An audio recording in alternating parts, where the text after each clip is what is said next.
I want to welcome each one of you, my brothers and sisters, for our weekly Bible study. This is the second Sabbath school lesson, but this is in Telugu language, one of the South Indian languages. I will switch over to Telugu language. We will do the English one little later. Now I will switch over to Telugu language. ప్రియ సోదరి సోదరులారా, మిమ్మల్ని అందరినీ కూడా మన వారపు Bible పఠనం, ఇది 2వ సబ్బాతు బడి పాఠం. మిమ్మల్ని అందరినీ కూడా ప్రేమతో ఆహ్వానిస్తున్నాను. ప్రభు యొక్క ఉచితమైన కృపను బట్టి, ఆయన కాపుదలను బట్టి మనం అంతా ఇంకా క్షేమంగా సజీవులుగా ఉన్నాం. దేవునికి మహిమ చెల్లిస్తున్నాం. మనం అందరం కూడా గమనిస్తున్నట్లుగా వార్తల్లో ఈ యొక్క కరోనా మరలా విజృంభిస్తుంది. చాలా ఘోరమైన పరిస్థితిలో చాలా వేగంగా వెళ్ళిపోతుంది. ముఖ్యంగా మేము ఉంటున్న ఈ యొక్క ప్రాంతంలో, ఇది మహారాష్ట్ర పూనాపట్నం.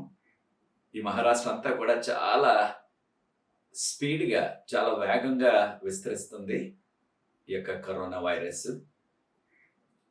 మనకున్న గణాంకాలు చూసినట్లయితే, వారు చెప్పే గణాంకాలు వాస్తవం ఇంకా ఎక్కువ ఉండొచ్చు అనేది, ఒక్కరోజునే గత దినాన 55,000 ఏకంగా ఒక్క ఈ రాష్ట్రంలోనే, మేము ఉంటున్న ఈ పట్టణంలో కూడా వేల కొలది కేసులు వస్తున్నాయి. ఎక్కడ కూడా ఆసుపత్రిలో ఖాళీ లేదని చెప్తున్నారు. అటువంటి చాలా క్లిష్ట పరిస్థితి ఉన్నది ఇక్కడ. ఇక్కడే కాదు, అనేకమైన నగరాల్లో, పట్టణాలు కూడా ఇదే పరిస్థితి నెమ్మదిగా వస్తుంది. మేము ఉంటున్న ఈ యొక్క పూనాపట్నంలో ఈ ఒక వారంలో, అనగా శనివారం, ఆదివారం కూడా పూర్తిగా లాక్డౌన్ పెట్టేశారు. ఇంకా సాయంత్రాలంతా కూడా, ప్రతి రాత్రి కూడా మళ్ళీ లాక్డౌన్ పెట్టేశారు, కర్ఫ్యూ పెట్టేశారు. ప్రజలు ఎక్కడ కూడా కదలక్కర్లేకుండా ఇంటి వద్దే ఉండాలని చేస్తున్నారు. మనం మరి పరిస్థితుల్ని గమనిస్తూ, దేవుని యొక్క కృప కొరకు, ఇటువంటి పరిస్థితుల్లోనే గత సంవత్సరంలో ఇదే సమయంలో వెళ్ళాం. మనం అందరం కూడా కాస్త ఊరట కలిగించింది, తగ్గుతుంది అని అనుకున్న పరిస్థితిలో మరలా ఇంకా విజృంభించి, ఇంకా ప్రమాదకరమైన ఈ యొక్క కరోనా వైరస్ వచ్చింది, క్రొత్త రకం అని వైద్య నిపుణులు చెప్తున్నారు. మనం ప్రార్థించాలా.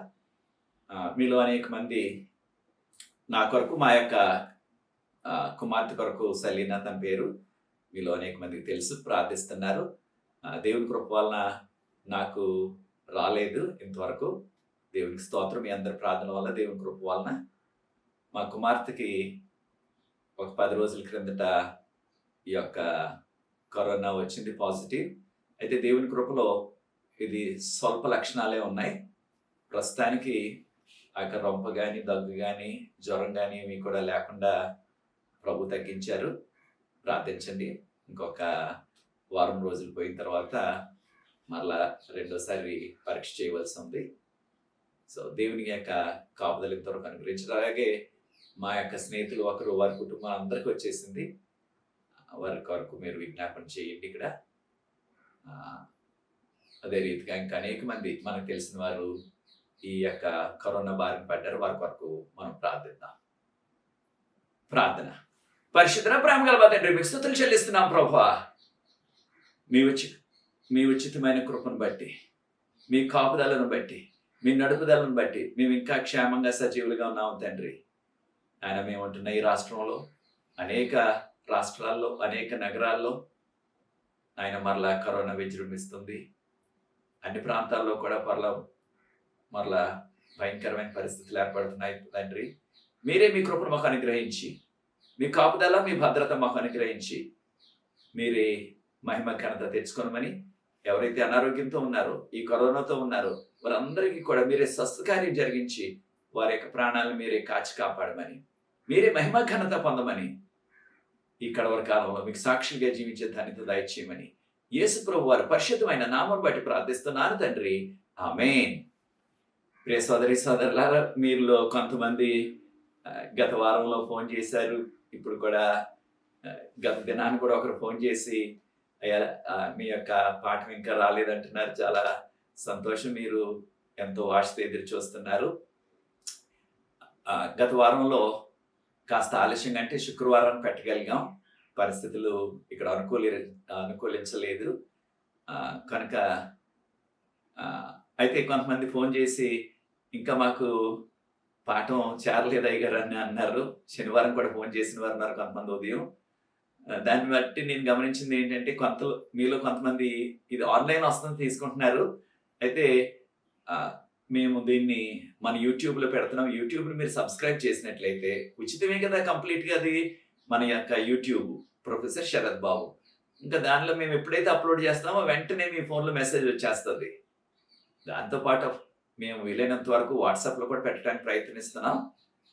కొంచెం ఆలస్యంగా చేసాం పోయిన వారం. కనుక దయచేసి ఇంకెవరైనా సరే ఒకవేళ మీరు ఇంకా మన యొక్క యూట్యూబ్ ఛానల్, నా యొక్క యూట్యూబ్ ఛానల్, దాని పేరు ప్రొఫెసర్ శరత్ బాబు, అది మీరు ఒకసారి సబ్స్క్రైబ్ చేస్తే ఉచితమే. కనుక మీకు ఏమీ కూడా దానివల్ల ఆర్థిక ఇబ్బంది పడదు, లేకపోతే ఆర్థికంగా మీకు ఏమీ కూడా ఖర్చు రాదు. దానికి ఈ విధంగా చేయండి. ఇతరులకు కూడా మీరు ఈ విషయాన్ని తెలియజేయండి. అప్పుడు వెంటనే ఏ వర్తమానం అప్లోడ్ చేసినా మేము వెంటనే మనకు వచ్చేస్తుంది. మీ ఫోన్కి ఆ యొక్క నోటిఫికేషన్ వచ్చేస్తుంది. ఇది దయచేసి జ్ఞాపకం ఉంచుకోవాల్సిందిగా కోరుతున్నాం. ఎంతోమందికి మీకు అందుబాటులో ఎవరైతే ఉన్నారో తెలిసిన వారు, వారికి కూడా ఇది ఇంకా పరిచయం కాకపోయినట్లయితే వారికి కూడా పరిచయం చేయండి ఈ కార్యక్రమాన్ని. దాని ద్వారా వారు కూడా దీవించబడతారు. ఈ దిన పాఠం అనగా ఈ యొక్క వారం మనం నేర్చుకునే పాఠం ఇంగ్లీష్లో ఏమన్నదంటే దీన్ని కవనెంట్ ప్రైమర్ అన్నారు. Covenant primer. మన యొక్క భాషలో దీన్ని ఒడంబడిక, ఆదిలో చేసిన ఒడంబడికలు అని నేను తర్జుమా చేస్తున్నాను దీన్ని. ఇంకా కాస్త దాన్ని మనం ఇంకా మోడిఫై చేసి ఇంకా దాన్ని కాస్త ఇంప్రూవ్ చేయడానికి ఆదిలో దేవుడు చేసిన ఒడంబడికలు అంటే ఆదిలో దేవుడు చేసిన ఒడంబడికలు. ఇది నాన్న వాటి గురించి నేర్చుకోబోతున్నాం. ఈ యొక్క పాఠాన్ని మనం నేర్చుకోకముందు గత వారం జరిగిన ఒక అద్భుతాన్ని మీతో పంచుకోవాలి. ఒక సాక్ష్యం లాగా, చిన్న సాక్ష్యం లాగా.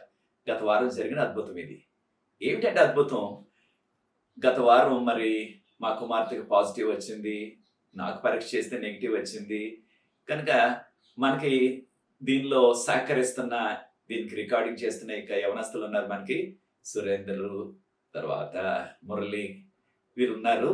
అయితే వారికి ఏ హాని కలగకూడదు, వారికి ఏ కీడు కలగకూడదని గత వారం అంతా కూడా వారు మీరు రావద్దు దయచేసి ఇంటికి.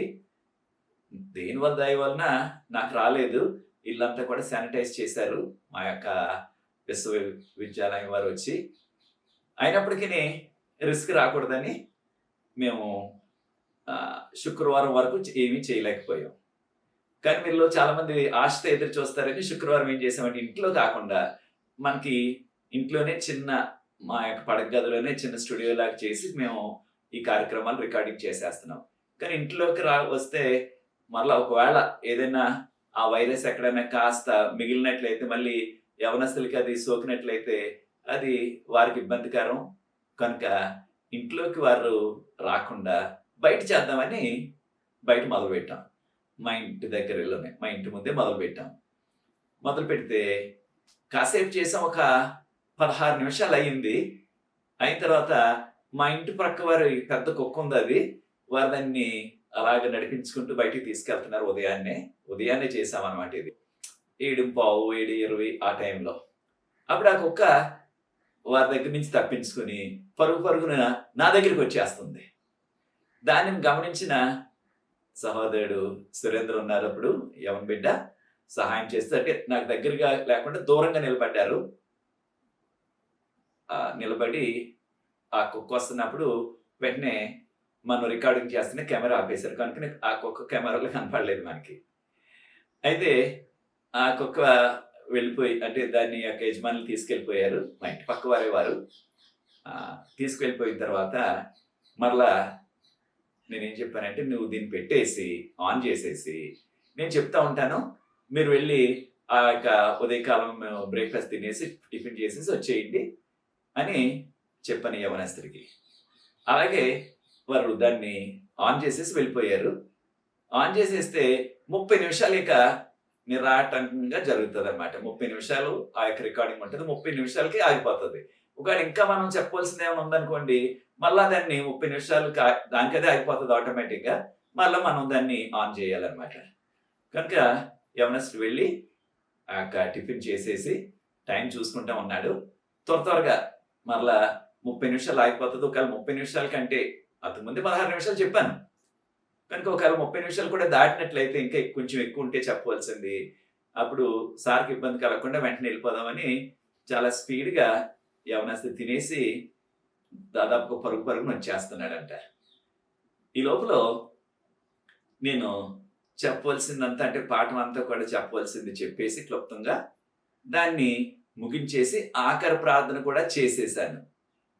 అప్పుడు ఆఖరి ప్రార్థన చేసేస్తే నాకు గమనిస్తున్నానంటే కనిపించకపోయినప్పటికీ ఎవరు నడిచి వచ్చిన ఆ యొక్క అడుగుల చప్పుడు ఏమి వినపడలేదు. కనుక ఇంకా యవనస్తుడు ఇంకా రాలేదు సురేంద్ర అని అనుకున్నాను. అప్పుడు నెమ్మదిగా నేను అయిపోయిన తర్వాత ఆఖరి ప్రార్థన చేసేసి నెమ్మదిగా అడుగులు వేసుకుంటూ ఒక 4 అడుగులు ముందుకేస్తే మా యొక్క మెట్ల దగ్గరికి వెళ్తానన్నమాట. 4 అడుగులు వేసాను. అప్పుడు కొంచెం ఎత్తుగా ఉంది అక్కడ. ఒక వాక్‌వే అంటున్నాం కదా, ఒక అడుగున్నర ఎత్తు ఉంటుంది. నెమ్మదిగా ఆ యొక్క కాలు నెమ్మదిగా పైకేసి ఆ యొక్క మెట్ల దగ్గరికి వెళ్ళిపోయాను.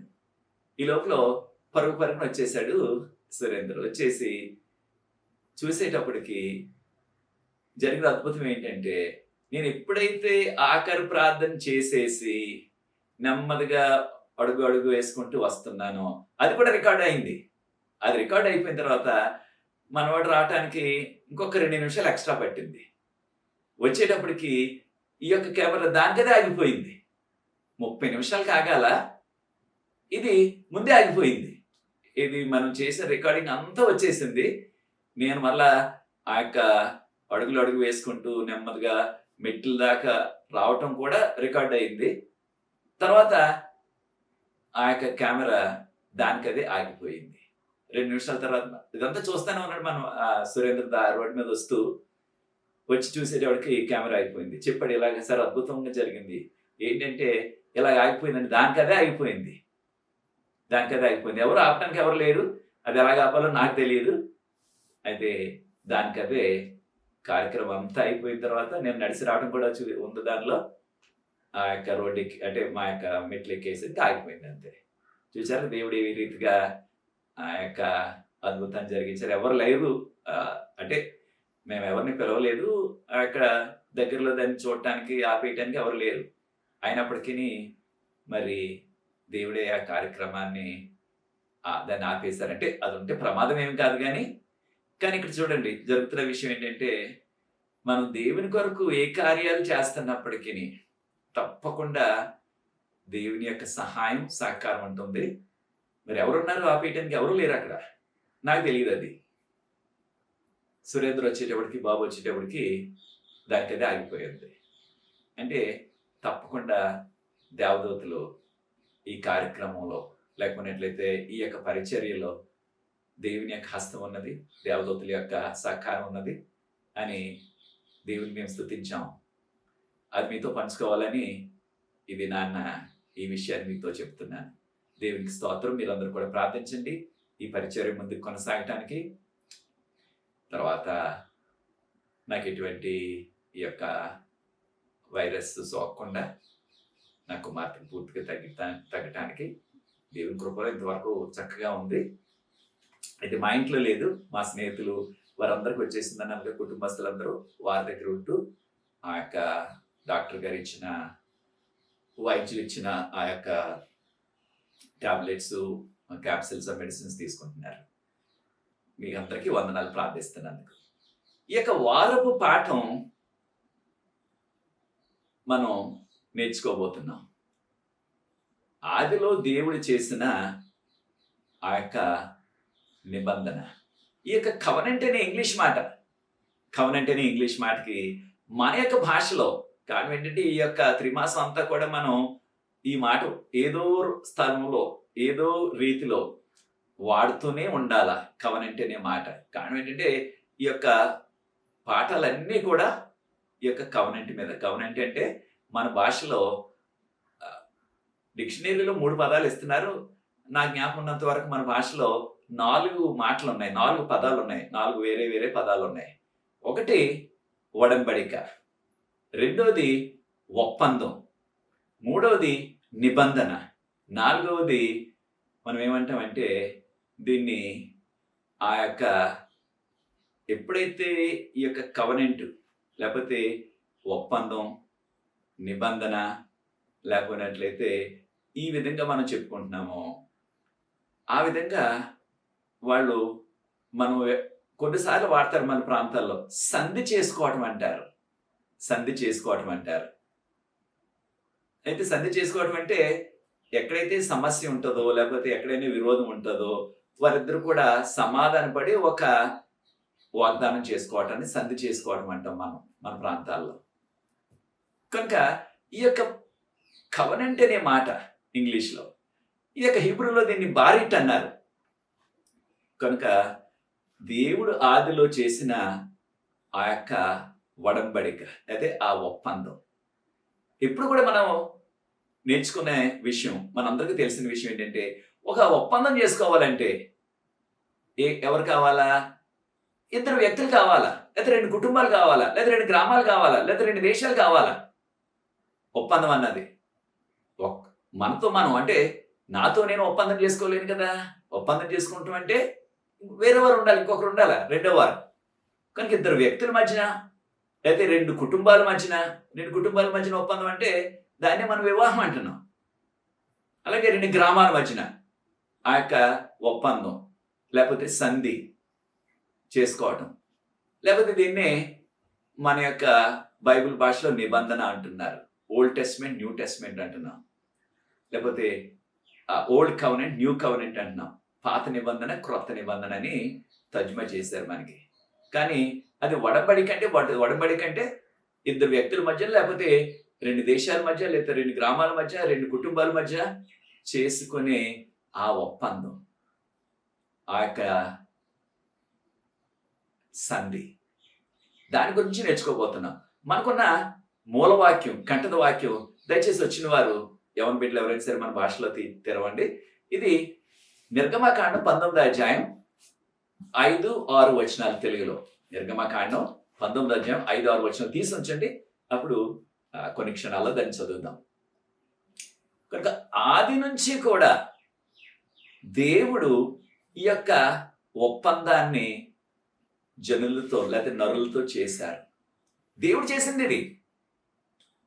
కనుక ఈ యొక్క ఆది నుంచి దేవుడు చేసిన ఈ యొక్క ఒప్పందం లేకపోతే ఈ ఒడంబడిక, దీనిలో మొట్టమొదటగా దేవుడు చూపించిన చొరవ, దీన్ని మనం ఇంగ్లీష్లో ఏమంటున్నామంటే God took the initiative. God initiated.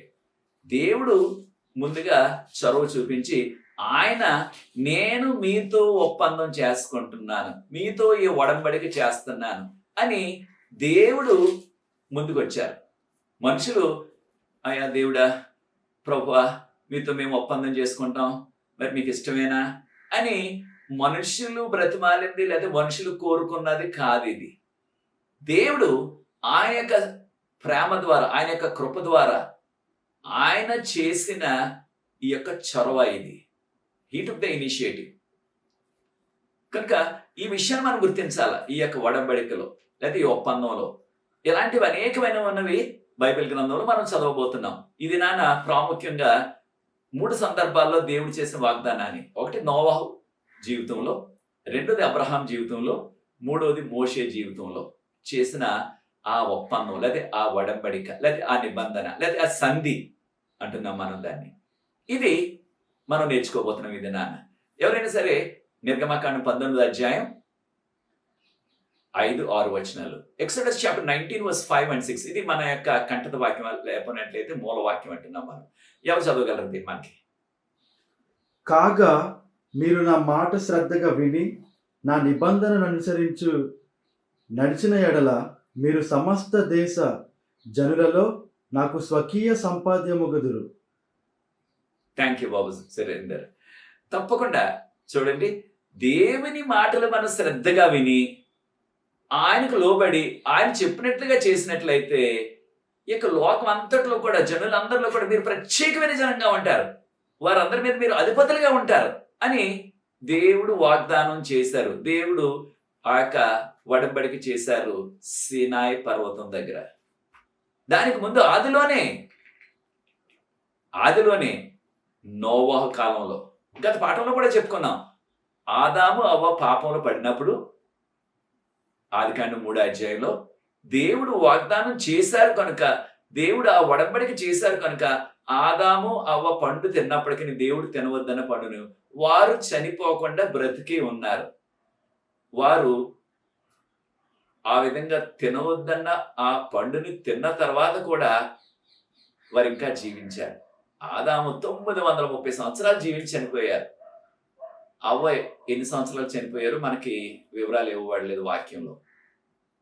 కానీ ఖచ్చితంగా అనేక వందల సంవత్సరాలు జీవించారు ఈ యొక్క పాపం చేసిన తర్వాత కూడా. దేనివల్ల అంటే దేవుడు చేసిన ఆ ఒడంబడిక, మీ కొరకు మీకు బదులుగా నేను ఒక దినాన్న మరణిస్తాను అని ఆయన చేసిన ఆ వాగ్దానం, ఆ ఒడంబడిక, ఆ నిబంధన వారిని ప్రాణాలతో నిలబెట్టింది. అంటే ఒక విషయాన్ని మనం గుర్తించాలా, దేవుని చేస్తున్న ఈ యొక్క ఒడంబడిక లేకపోతే దేవుడు చేస్తున్న ఈ యొక్క ఒప్పందం ద్వారా మొత్తం పూర్తిగా లాభం పొందేది మానవులు.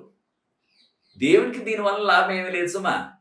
ఆయన ఒడంబడిక చేసినా చేయకపోయినా ఆయన దేవుడే. ఆయన మానవులతో ఏ విధమైన ఒప్పందం చేసుకోకపోయినట్లయితే ఆయనకి వచ్చే లోటు ఏమీ లేదు. కారణం ఏంటి? విశ్వమంతా కూడా ఆయన పూజిస్తున్నారు. ఈ ఒక్కలోక ప్రజలు ఆయన పూజించకపోయినప్పటికీ ఆయనకు వచ్చే లోటు లేదు నిజానికి. కానీ ఆయన ప్రేమాస్వరూపి కనుక, ఆయన కృపగల దేవుడు కనుక, ఆయన కరుణ చూపించే దేవుడు కనుక ఒక్కరు కూడా నశించిపోవటం ఆయనకి ఇష్టం లేదు. కనుకనే ఆయనే ముందుగా చొరవ తీసుకుని ఈ వాగ్దానాన్ని చేశారు. ఈ వాగ్దానం అనేక సందర్భాల్లో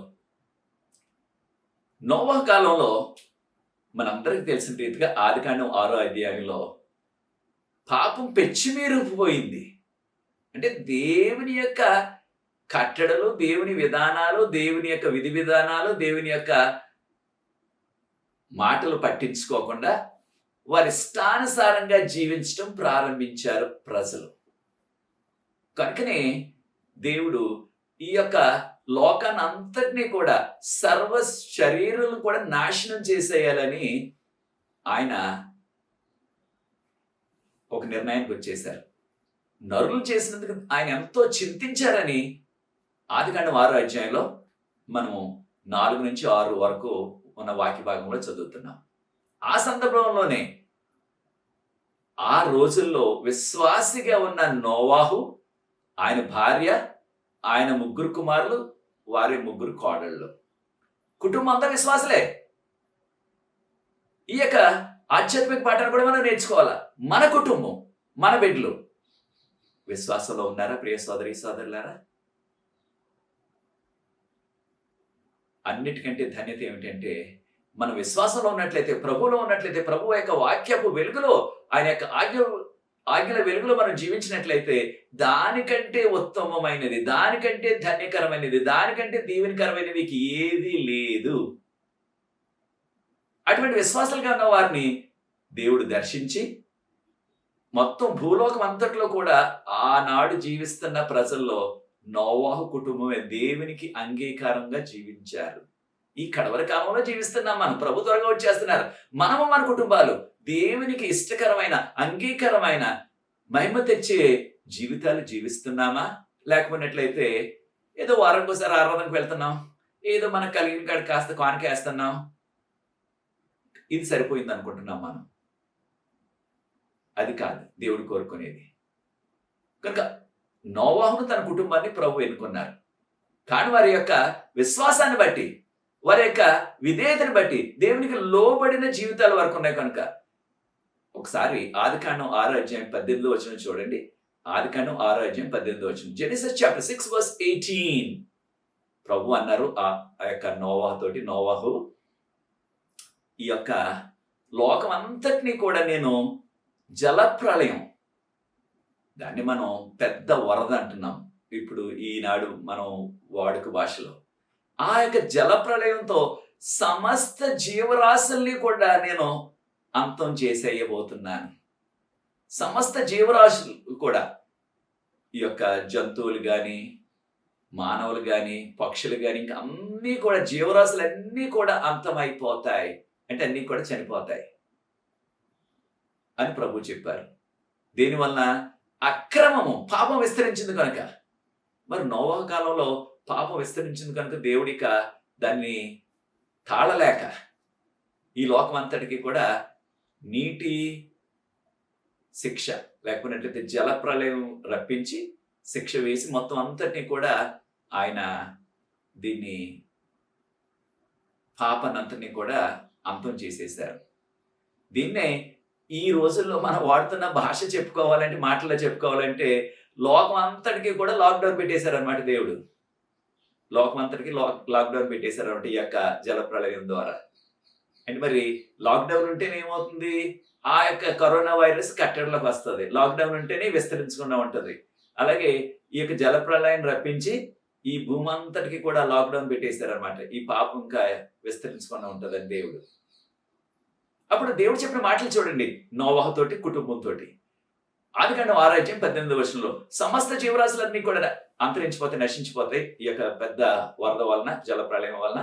కానీ నీతో నేను నిబంధన చేస్తున్నాను, నీతో నేను ఒడంబడిక చేస్తున్నాను, నీతో నేను ఒప్పందం చేస్తున్నాను నోవాహు. నీవు నీ కుటుంబము, నీవు నీ భార్య, నీ కుమారు, నీ 3 కుమారులు, వారి యొక్క భార్యలు వాడలో ప్రవేశించండి. వాడ కట్టమని ముందుగానే ముందు వచనాలు చెప్పబడ్డది. ఎలా కట్టాలి, ఎంత కట్టాలో, ఎంత ఎత్తు ఉండాలి, ఎంత వెడల్పు ఉండాలి, వివరాలన్నీ చెప్పారు 17వ వచనం వరకు. 18వ వచనంలో నీవు నీ యొక్క కుటుంబం ఈ వాడలో ప్రవేశించండి, తక్కిన వారు అందరూ కూడా గతించిపోతారని ప్రభు చెప్పారు. ఇది బైబిల్ గ్రంథంలో మొట్టమొదటిగా దేవుడు వాడిన మాట. ఏది? ఈ యొక్క ఒప్పందం, లేదా ఒడంబడిక, లేకపోతే నిబంధన, లేకపోతే సంధి. దీన్ని కవనెంట్ అంటున్నాం ఇంగ్లీష్లో. ఇది దేవుడు వాడింది. ఆదాము విషయంలో దేవుడు వాగ్దానం చేశారు, లేకపోతే ఈ ఒడంబడిక చేశారు, కానీ అక్కడ ఈ యొక్క ఒడంబడిక అని లేదా ఒప్పందం అనే మాట వాడలేదు. యొక్క హిబ్రూ భాషలో బారిట్ అంటారు దీన్ని. హిబ్రూ భాషలో బారిట్ అంటారు ఆ మాటని. దీన్ని ఇక కవనెంట్ అంటాం ఇంగ్లీష్లో, తెలుగులోనేమో ఒప్పందం లేకపోతే ఒడంబడిక అంటున్నాం. అది వాడలేదు ఆదికాండం 3వ. కానీ నోవాహు విషయంలో దేవుడు వాడారు. ఈ విషయాన్ని మనం గుర్తించాలా. అదేంటంటే ఈ యొక్క దేవుడు చేసిన ఒప్పందం వలన, లేదా దేవుడు చేసిన వాగ్దానం వలన ఆ నోవాహు గారు అడగలేదు ఆయన్ని, ప్రభు మరి అందరూ నశించిపోతారు అంటున్నారు, మరి నా గతి ఏంటి, నా కుటుంబం పరిస్థితి ఏంటి, మరి నన్ను ఎవరు చూసుకుంటారు, నాతో ఒక ఒప్పందం చేయండి అయ్యా అని ఆయన కోరుకోలేదు, ఆయన అడగలేదు. ఆయనకు తెలియదు దీని వలన వచ్చే ఆ యొక్క దుష్ఫలితాలు ఎలా ఉంటాయో, ఈ యొక్క జలప్రలయం ద్వారా ఎటువంటి ఘోరమైన పరిస్థితులు వస్తాయన్నది ఆయన యొక్క ఊహకి అందదు కనుక ఆయన అడగలేదు. కానీ దేవుడే, ఆయన ప్రేమస్వరూపు కనుక, ఆయన కృపగల దేవుడు కనుక ఆయనే చేశారు వాగ్దానాన్ని, ఆ ఒడంబడికను, ఆ ఒప్పందాన్ని చేశారు నోవాహుతో. దానివల్ల ఎవరు లబ్ధి పొందారు, ఎవరు లాభం పొందారు? దానివల్ల ఖచ్చితంగా నోవాహు, ఆయన భార్య, ఆయన కుమారులు, కోడళ్ళు, వారు లబ్ధి పొందారు, వారు దీవించబడ్డారు. కనుక దేవుడు చేసిన వాగ్దానం, లేకపోతే దేవుడు చేసిన ఈ యొక్క ఒడంబడిక, లేకపోతే ఈ యొక్క ఒప్పందం, ఈ యొక్క నిబంధన ద్వారా మేలు పొందేది, లబ్ధి పొందేది ఎవరంటే మానవులు, మనమే. ఈ విషయాన్ని మనం గుర్తించాల. దేవుడు చేసిన ఈ యొక్క వాగ్దానాన్ని బట్టి, లేకపోతే ఒప్పందాన్ని బట్టి, లేకపోతే ఈ యొక్క ఒడంబడికని బట్టి మనం మేలు పొందుతున్నాం. ఈ విషయాన్ని మనం గుర్తించాలా. షేము, హాము, యాపేతు, షెమ్, హ్యామ్ అండ్ సాఫెత్. ఈ యొక్క హాము సంతతి వారు జలప్రళయం అయిపోయిన తర్వాత మరలా మనం 9వ అధ్యాయంలో, ఆదికాండం 9వ అధ్యాయంలో మరలా చదువుతున్నాం ఈ యొక్క ఒడంబడిక, ఈ ఒప్పందం. ఆదికాండం 9వ అధ్యాయం 13 నుంచి 17 వరకు వాక్య భాగాన్ని ఒక్కసారి మనం పరిశీలించినట్లయితే దానిలో ప్రభువారు అన్నారు, నోవాహు, నీతో నీ కుటుంబంతో నేను ఈ యొక్క ఒడంబడిక చేస్తున్నాను, ఒప్పందం చేస్తున్నాను. ఈ యొక్క మేఘాల్లో నా ధనస్సును పెడతాను. దీన్నే మనం ఇంగ్లీష్లో రెయిన్బో అంటున్నాం. నా ధనస్సును పెడతాను.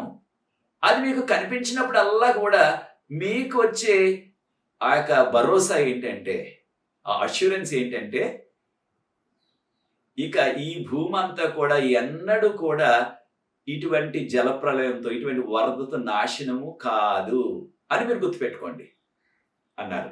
దీన్నే మన ప్రాంతాల్లో ఏమంటున్నాం, దీన్ని ఇంద్రధనుసు అంటున్నాం. మనం దీన్ని ఇంద్రధనుసు అని పిలుస్తున్నారు మనకి. నిజంగా ధనుసు ఇంద్రుడు కాదు సుమా. మన యొక్క చుట్టూ ఉన్న మన దేశ ఆ యొక్క మతంలో ఇంద్రుడు అనే దేవుడికి అటువంటి ధనుసు ఉందని వాళ్ళు పెట్టేశారు ఆ పేరుని ఇంద్రధనుసు అని. కానీ నిజానికి ఇంద్రుడిది కాదు ఆ ధనుసు. ఇది బైబిల్ గ్రంథంలో చెప్పబడిన మన దేవుడు పెట్టిన ధనుస్సు. అది ఆయన్ని మనం క్రొత్త నిబంధనలో యేసు ప్రభు అంటున్నాం. యేసు ప్రభు పెట్టింది అది. కనుక రెయిన్బో ఎప్పుడైనా సరే, ఎక్కడైనా సరే మనందరికీ తెలుసు ఆ యొక్క ధనుసు వస్తుంది, లేకపోతే రెయిన్బో వస్తుంది. వచ్చినప్పుడల్లా కూడా మనకి గుర్తేంటి, దేవుని బిడ్డలుగా, విశ్వాసులుగా వరద ద్వారా లేకపోతే జలప్రళయం ద్వారా భూమి అంతా తప్పకుండా కొన్ని చోట్ల వరదలు వస్తున్నాయి, పెద్ద పెద్ద వరదలు వస్తున్నాయి. ఆ వరదలో కొన్నిసార్లు 100 మంది వారు నాశనం అయిపోతున్నారు. వారి యొక్క ఆస్తులన్నీ కూడా కొట్టుకుపోతున్నాయి, ఇళ్ళన్నీ కూడా నాశనం అయిపోతున్నాయి. అది ఒక ప్రాంతంలోనే, కొన్ని ప్రాంతంలోనే తప్ప లోకం అంతా కాదు. దేవుడు వాగ్దానం చేశారు కదా మరి. కనుక లోకం అంతా ఇక ఈ యొక్క జలప్రళయంతో లేకపోతే వరదతో నాశనము కాదు. మరి దేంతో కాబోతుంది కడవరి కాలంలో అంటే, రెండో రాకడ తర్వాత ఆ 1000 సంవత్సరాల్లో, ఆ యొక్క 1000 సంవత్సరాల తర్వాత, దాన్ని ఇంగ్లీష్లో మిలేనియం అంటున్నాం. అప్పుడు ఈ భూమి అంతటిని కూడా దేవుడు అగ్నితో నాశనం చేయబోతున్నారు అని మొదటి పేతురు, రెండో పేతురు 3:10. 2 పేతురు 3:10 మనకు చెప్పబడ్డది. ఇది మరొక విషయాన్ని కూడా మనం నేర్చుకోవాలి. అదేమిటంటే, ఈ యొక్క జలప్రళయం అయిపోయిన తర్వాత, వరద అయిపోయిన తర్వాత వారు వాళ్ళలో నుంచి 1 సంవత్సరం ఉన్నారు. ఆ సంవత్సరం తర్వాత బయటకు వచ్చేసారు. మళ్ళీ 6 నెలలు వచ్చేసింది. మరలా ఈ యొక్క భూమి మీద నోవాహు సంతానం విస్తరించడం ప్రారంభించారు.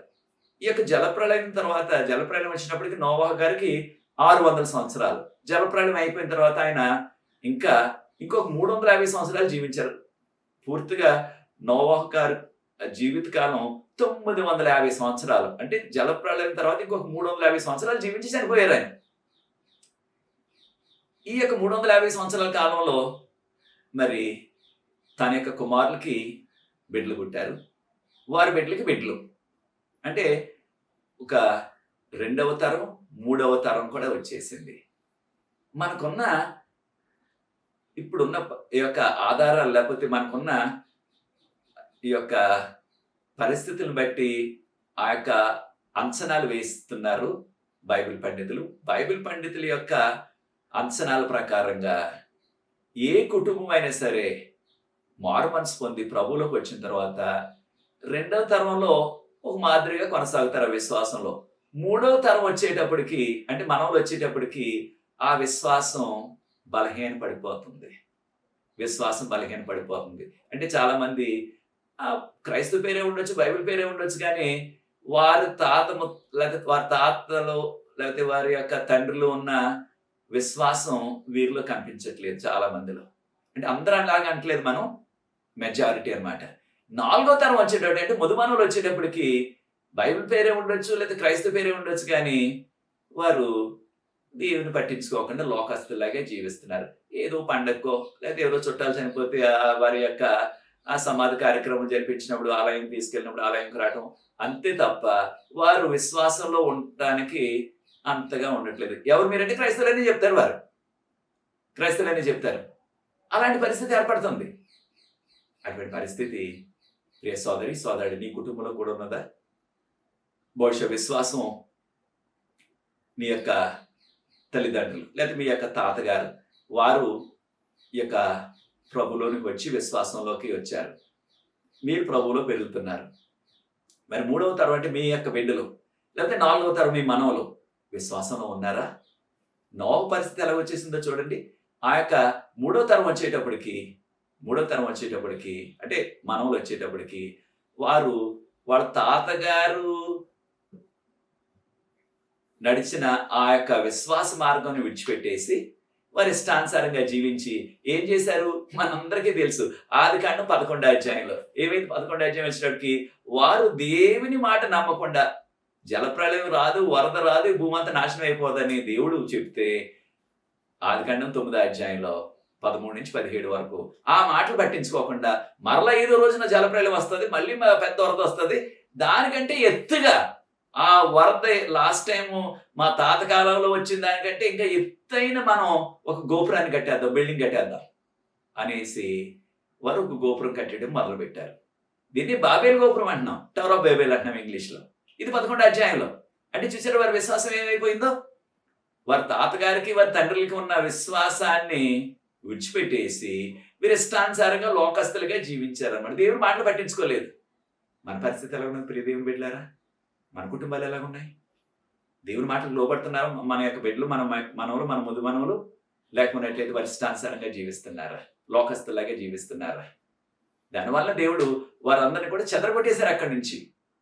ఈనాడు మనకి ఉన్న ఏ దీవులైనా సరే, విద్య అవనివ్వండి, ఉద్యోగాలు అవనివ్వండి, అనేక ఉన్నతమైన పదవులు అవనివ్వండి, అనేక మంది దేవుని యొక్క కృపలో విదేశాల్లో కూడా ఉంటున్నారు. అయితే ఇదంతా దేని వలన? మన యొక్క తల్లిదండ్రులు విశ్వాసాన్ని బట్టి, లేదా మన యొక్క తాతగారు వారి యొక్క విశ్వాసాన్ని బట్టి దేవుడు దీవించారు. అయితే చాలా మంది రోజులు ఏం జరుగుతుంది? వారి తాతగారి విశ్వాసులే, వారి తండ్రి గారి విశ్వాసులు, అయితే వారి అమ్మగారి విశ్వాసులే, అమ్మమ్మగారి విశ్వాసులే, కానీ వీరికి ఆ విశ్వాసం విడిచిపెట్టేసి లోకస్తులుగానే జీవిస్తున్నారు. ఎవరు మీరంటే క్రైస్తవులే అంటున్నారు. అటువంటి పరిస్థితి మనకు ఉండకూడదు. మనకి బైబిల్ గ్రంథంలో 2 కుటుంబాలు తెలుసు. ఒకటి సమూయేలు చిన్నగా ఉన్నప్పుడే ప్రభు పిలిచి, బాలుడిగా ఉన్నప్పుడే సమూయేలు మొదటి సమూయేలు గ్రంథం 3వ అధ్యాయంలో ఆ యొక్క ప్రధాన యాజకుడైన ఏలి తన యొక్క కుమారులు చేస్తున్న ఘోర కార్యాన్ని బట్టి నేను వారి కుటుంబం మీదకి శిక్ష పంపించబోతున్నాను. కారణం ఏంటి? ఏలీ గారు ప్రధాన యాజకుడు అయినప్పటికీ తన కుమారులు తన తర్వాత యాజకత్వం లోనికి వారు వచ్చారు. యాజకులు అవ్వాలి, తర్వాత యాజకులు పని చేస్తున్నారు ఆల్రెడీ. కానీ దేవుని యొక్క కట్టడల ప్రకారంగా జీవించలేదు. వారి ఇష్టానుసారంగా వ్యభిచార కార్యాల్లో లేకపోతే ఘోరమైన కార్యాల్లో జీవించారు.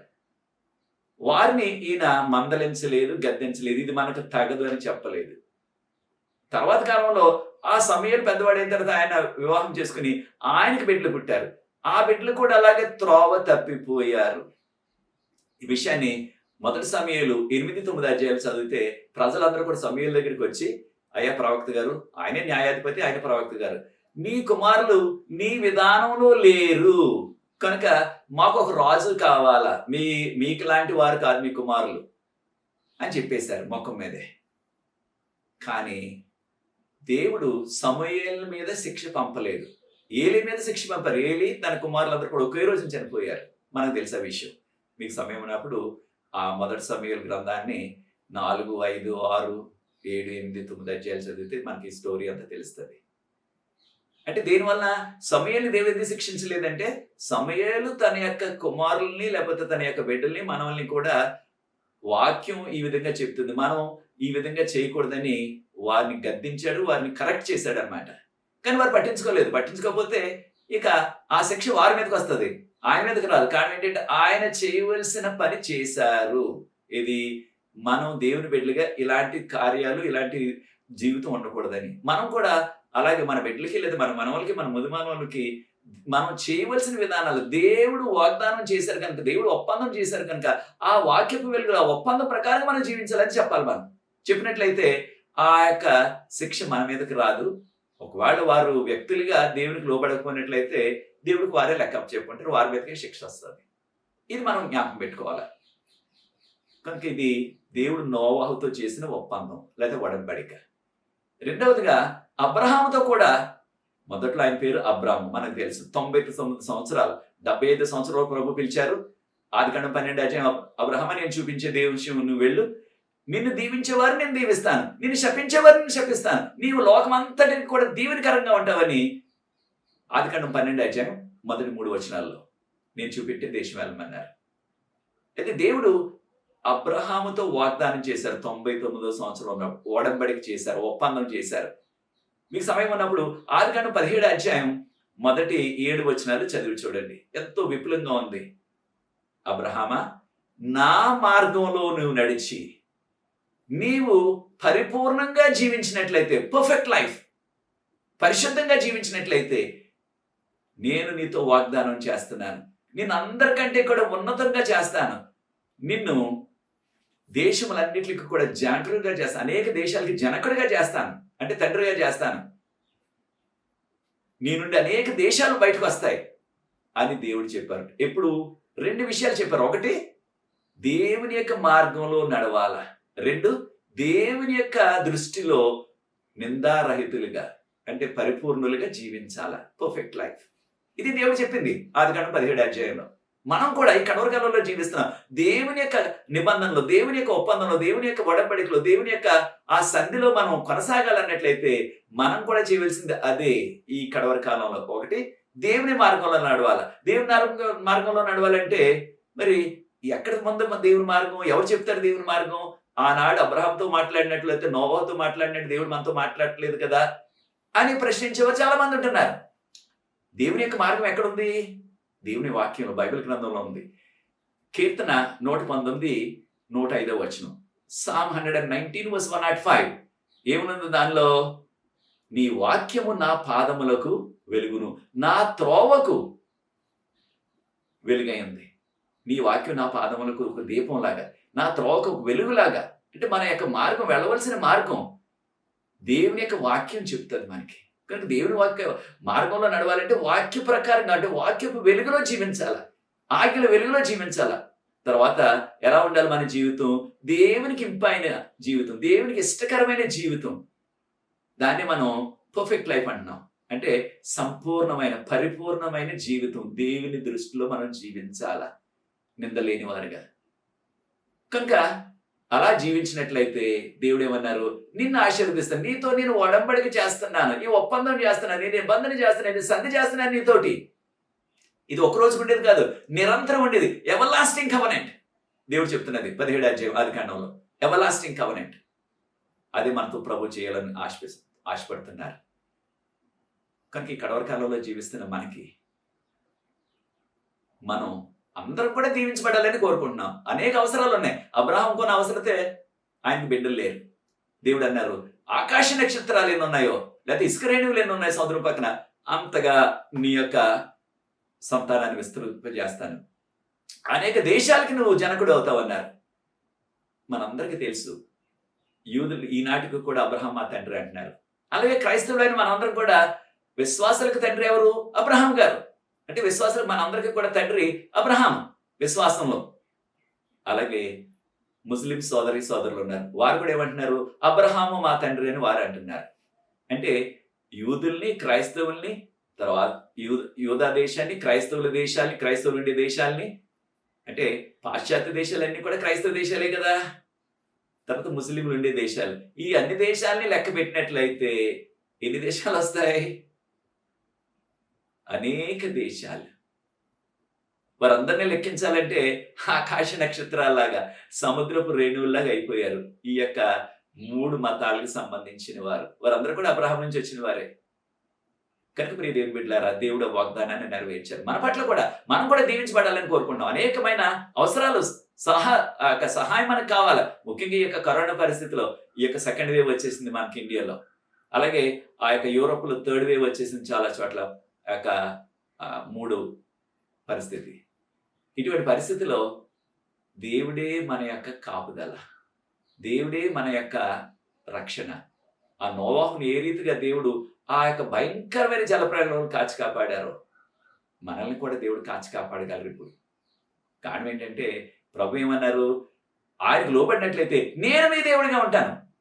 ఈ యొక్క కవెనెంట్లో, ఇక ఒడంబడికలో ఉన్నది ఏంటంటే, ఎవరితో చేసినప్పటికీ నేను మీ దేవుడిగా ఉంటాను, మీరు నా ప్రజలై ఉండండి. అంటే మీరు చెప్పినట్టుగా మీరు జీవించండి. ఇది దేవుడు చెప్పారు నోవాహుకు కానీ, అబ్రహాముకు కానీ, తర్వాత కాలంలో ఇశ్రాయేలీలకి. మోషే గారిని కూడా కొంచెం నేర్చుకుని మోషే గారి గురించి ఈ దినాన్ని ముగించుకోవచ్చు మనం. మనకి నిర్గమకాండం 6వ అధ్యాయంలో చూసినప్పుడు మొదటి 7 వచనాల్లో చూడండి. నిర్గమకాండం 6వ అధ్యాయంలో మోషే గారితో ప్రభు అంటున్నారు, మోషే, నేను అబ్రహాము, ఇస్సాకు, యాకోబుతో చేసిన ఆ ఒడంబడిక, ఆ వాగ్దానాన్ని జ్ఞాపకం చేసుకున్నాను. నా యొక్క కవనెంట్ నేను వారితో చేశాను, జ్ఞాపకం చేసుకున్నాను. కనుక ఈ యొక్క ప్రజల్ని ఈజిప్ట్ నుంచి నేను శక్తివంతమైన నా యొక్క హస్తంతో వీరిని విడిపిస్తాను.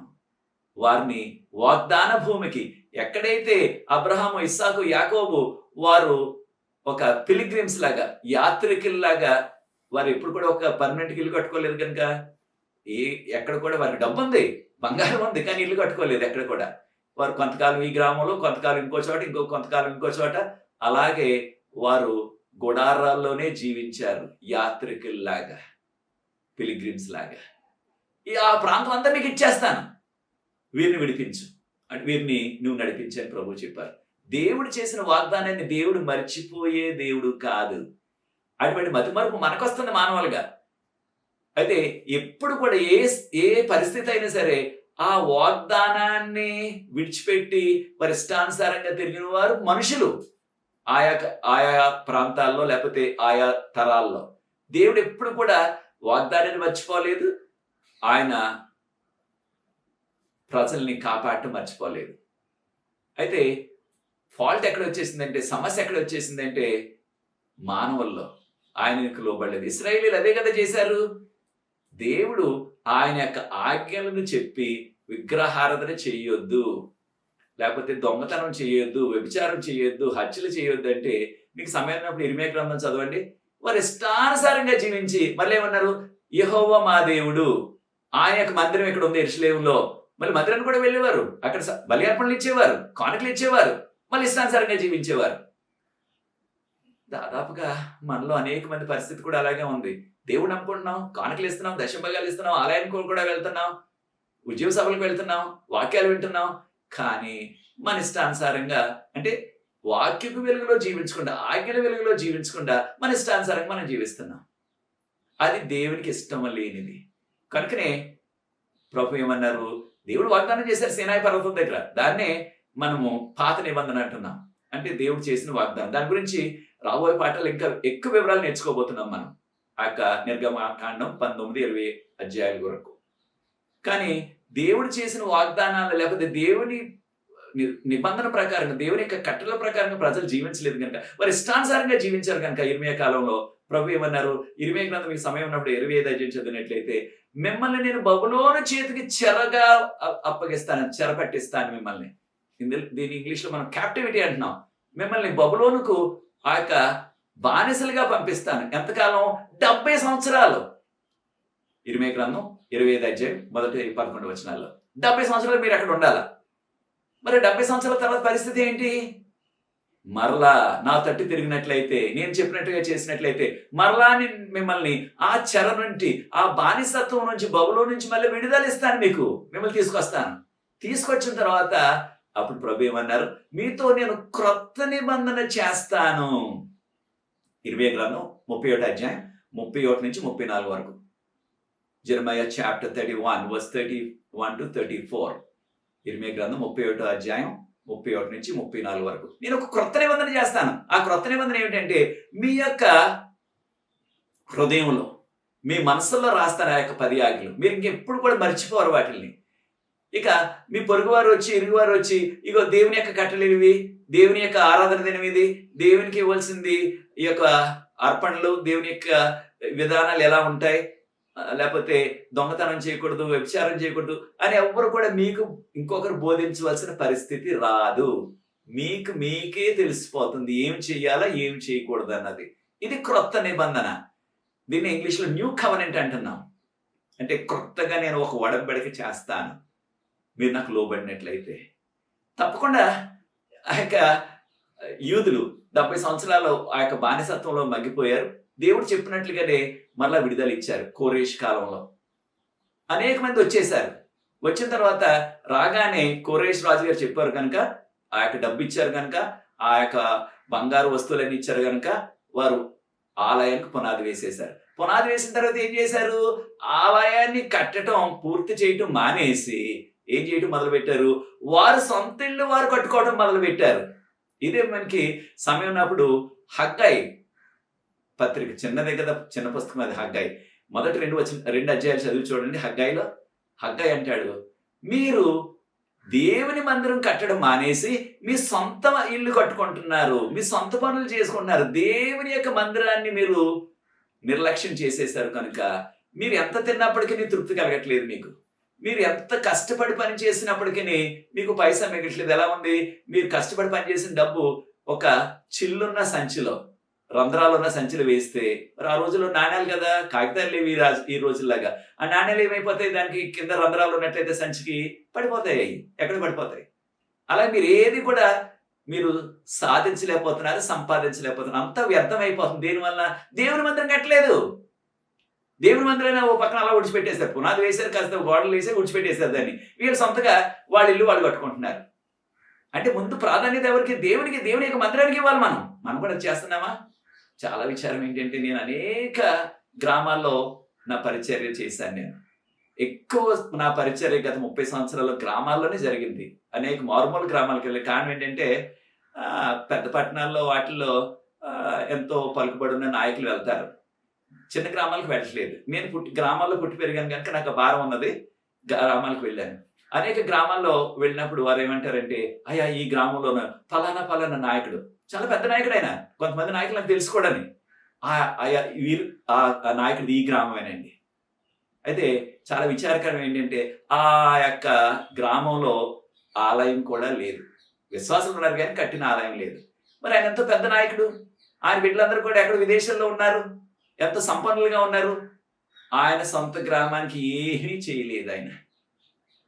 చూచారా? ఇంకా అలాగే కొంతమంది అయ్యా పలానా వ్యక్తి తోటి మా యొక్క గ్రామ సభ్యులండి, ఆయన ఇలాగా విదేశాల్లో ఉన్నారండి, లేకున్నట్లయితే ఇలాగా పలానా దేశంలో ఉన్నారండి, గల్ఫ్లో ఉన్నారండి అని చెప్తున్నారు నాకు. అక్కడికి వెళ్ళినప్పుడు చాలా సంతోషం. అది దేవుడు దీవించారు, వారు పైకి వచ్చారు, అభివృద్ధి చెందారు. కానీ ఆ గ్రామాన్ని ఎప్పుడు కూడా పట్టించుకున్న పాపాన్ని పోలేదు. ఒక ఆలయం కడదాం, లేదా ఒక పాఠశాల ప్రారంభిద్దాం, నేను పైకి వచ్చాను, నాకులాగే మా గ్రామస్తులందరూ పైకి రావాలా, వారు కూడా దీవించబడాలా, ఈ వెలుగు అందరికీ అందించబడాలా. కొన్నిసార్లు ఆ గ్రామంలో దేవుని యొక్క శేషించిన సంఘం ఉంది, కానీ ఆ పక్క గ్రామంలో వాళ్ళకి ఏమీ తెలియట్లేదు అసలు మన సంఘం గురించి. అంటే ఎవరు కూడా దాన్ని పట్టించుకోలేదు. మరి ఆ గ్రామం నుంచి ఎంతో దీవించబడి విదేశాలకు వెళ్ళిపోయారు ఏకంగా. మరి ఎంతో భాగ్యభోగాల్లో విలాసవంతమైన జీవితాలు జీవిస్తున్నారు, కానీ ప్రభు కొరకు ఏమీ చేయలేదు. అటువంటి పరిస్థితుల్లో నీవు కూడా ప్రియ సోదరుడా, ఇక యూదులు కూడా వచ్చేసారు, లోబడ్డారు, కానీ దేవునికి పూర్తిగా లోబడలేదు. దేవుని పని జరిగించకుండా వారు సొంత పనులు చేసుకుంటున్నారు. ఈ కడవరి కాలంలో జీవిస్తున్నాం, ప్రభు త్వరగా వస్తున్నారు. మన ప్రాధాన్యత దేనికి ఇస్తున్నాం? ఆ యొక్క డాబాలు కట్టుకోవడానికి, లేకపోతే పొలాలు కొనుక్కోవడానికి, ఇల్లు కొనుక్కోవడానికి, లేకపోతే ఆ యొక్క బంగారం, లేకపోతే ఖరీదైన వాహనాలు, వాటి కొరకే ప్రోకలాడుతున్నామా? పరలోకం కొరకు ప్రోకలాడుతున్నామా? ప్రభు చేశారు వాగ్దానం, నేను మీ దేవుడిగా ఉంటాను, మీరు నా ప్రజలై ఉండమని. అటువంటి కృప ఎవరైతే కావాలని కోరుకుంటున్నారో, మనం దేవుడు ఆయన ఎప్పుడు కూడా సిద్ధంగానే ఉన్నారు. నేను మీ దేవుడిగా ఉంటాను, మీరు నా ప్రజలై ఉండండి.